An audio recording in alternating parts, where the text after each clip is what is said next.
For people who decide to give Splinter Cell Deathwatch a try on Netflix that are unfamiliar with Sam Fisher's long and incredible run in the 2000s as the stealth video game genre's Pepsi to Metal Gear Solid's Coke, they're gonna find a violent, slightly over the top, yet pretty captivating 8-episode spy show.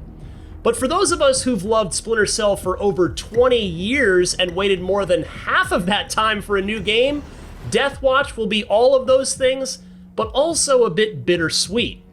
I'm Ryan McCaffrey, and this is my review of Netflix's Splinter Cell Deathwatch. You ready, Cinderella? Sounds like we're going to the ball.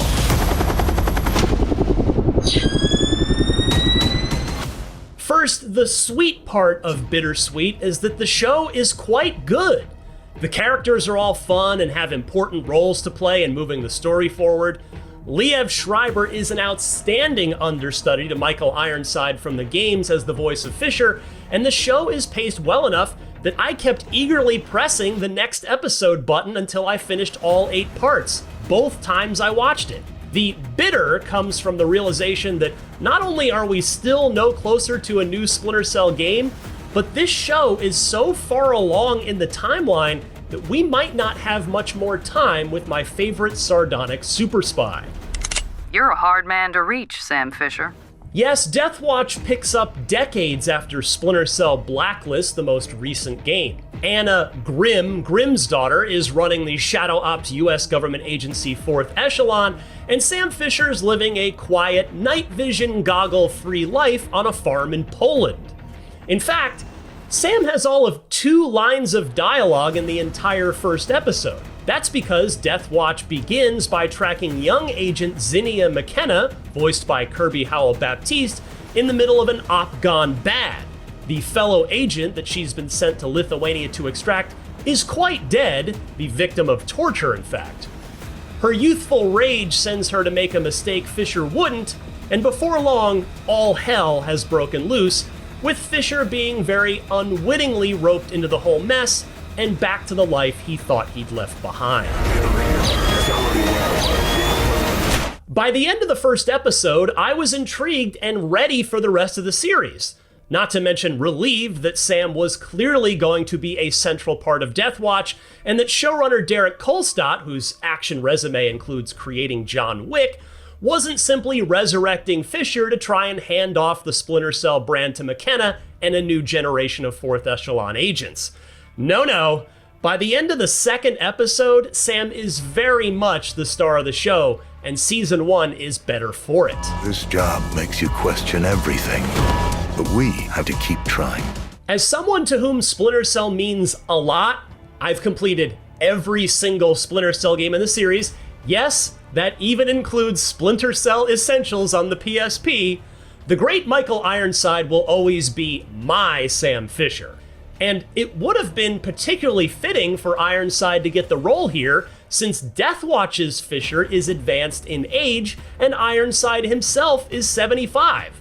But whatever the reason, Schreiber got the call, and he does a phenomenal job bringing Sam's dry humor, wry toughness, and human compassion to life in his exchanges with his teammates, his enemies, and his dog Kaiju. He lends Sam a toughness and a gruffness that's critical for Fisher's character.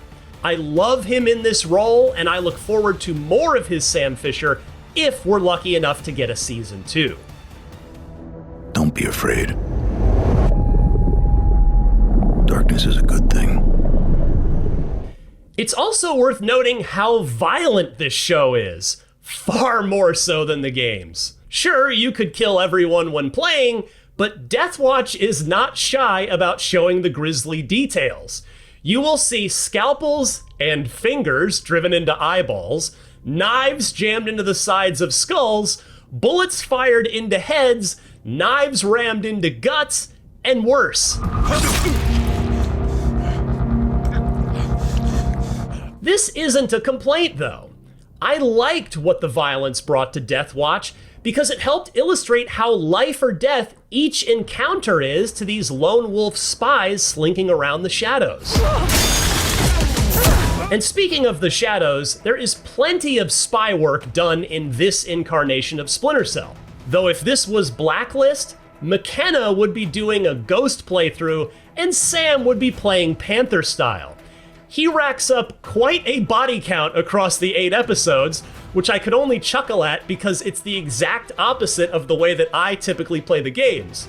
But anyway, yes, these agents do cool ninja stuff in the darkness, they do choke people out, and they do use gadgets here and there, though sadly there are no sightings of Splinter Cell's classics like the Sticky Shocker or Sticky Camera or the SC-20K gun for that matter. Getting back to Sam's supporting cast, I enjoyed what each of them brought to the team. Grim has neither patience nor F's to give. Joe brings the steadiness Grim can't while holding down the fort at 4th Echelon HQ in Copenhagen. Thunder is a recruited Canadian hacker who quickly ingratiates himself to the team, and McKenna is a skilled agent for whom the mission gets personal. And on the bad guy side, Deathwatch resurrects a name familiar to Splinter Cell fans, Douglas Shetland. Though featured in flashbacks, Shetland is long dead, but the show's story revolves around his daughter Diana Shetland's dedication to turning Doug's company, Displace International, from a private military contractor into a clean tech company whose imminent Xanadu project could power the world with renewable energy. Nice of you to finally pay me a visit. Does the plot get a bit nonsensical towards the end? Sure, but then again, so did the games. On a related note, I did appreciate that whether it was intentional or not, and I'd lean towards it being on purpose, Deathwatch does allude to a couple of missions from the best of all the games, Chaos Theory, without outright retreading them. In fact, the final 2 episodes are titled Chaos Theory Part 1 and Part 2. Other Easter eggs from the past include not 1 but 2 very familiar sound effects. There's the classic tri-lens night vision goggles turning on, of course, but I particularly appreciated the radio/comms activation noise being ripped straight from the original Xbox days of the franchise. Do we have an eye on the target?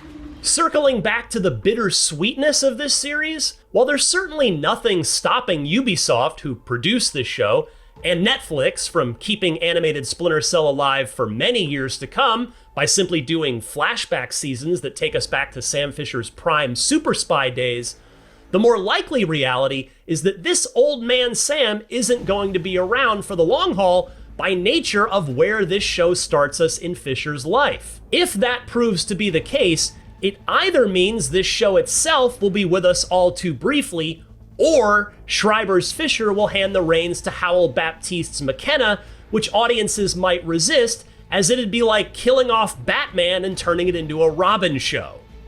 I find the former to be more likely. After all, Netflix only gave The Legend of Lara Croft, which in fairness was not a good show, 2 seasons, and even the stellar Castlevania only got 4 seasons. Plus, historically, Sam Fisher is Splinter Cell. Either you do this with me, or I do it alone. But for the time being, I'm just going to enjoy the fact that we've got Splinter Cell back in our lives. The show is a great, if all too brief, ultra-violent romp for just over 3 total hours across 8 22 to 27-minute episodes, and maybe, just maybe, it might convince Ubisoft to get its ass in gear on that Splinter Cell remake that got announced 4 years ago and hasn't been seen or heard from since. We don't get a lot of time with Sam Fisher in this bloody good Splinter Cell animated series, but thanks to a great turn as Fisher by Liev Schreiber and a briskly paced plot with enjoyable characters, it's time well spent. If it were a book, it'd be a page-turner. The half-hour episodes fly by and then it's over before you know it, but it's time well spent with an older, grumpier version of our favorite secret agent super spy. That's what I thought of Splinter Cell Deathwatch. Let me know in the comments what your favorite Splinter Cell game is, and for more TV and streaming, check out our reviews of Alien Earth and Peacemaker Season 2. And for everything else in the world of video games and entertainment, keep it locked to IGN. So done with you.